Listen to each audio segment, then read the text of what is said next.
இன்றைக்கும் அப்படி தான் லேட் ஆகிடுச்சு. இன்றைக்கும் ரேஷன் கடைக்கு போயிட்டு நான் வந்து வெயிலில் போயிட்டு வந்ததுக்கும் அப்படியே தூங்கியாச்சு. எந்திரிச்சு பார்த்தா 5 மணிக்கு மேலேயே ஆகிடுச்சு. இன்றைக்கி பாலும் வாங்கலை, எதுவும் வாங்கலை. இது வந்து ஆவின் பால் டீக்குன்னு வாங்குறது.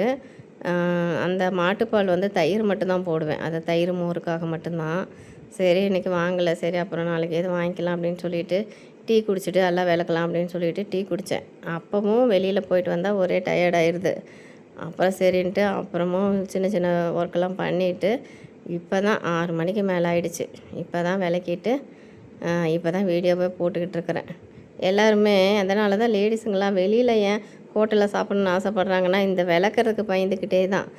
அதனால தான் சரி நாம் ஒரு சின்ன சமையலை செஞ்சால் கூட திரும்பி அதை விளக்கி அதை எடுத்து அந்தந்த இடத்துல வைக்க வரைக்கும் வேலை தான். அதனால தான் அப்புறம் அதனால் சரின்னு சொல்லிவிட்டு நானும் எப்போயாவது கடையில் இதுக்கு தான் சாப்பிட ஆசைப்படுவேன்.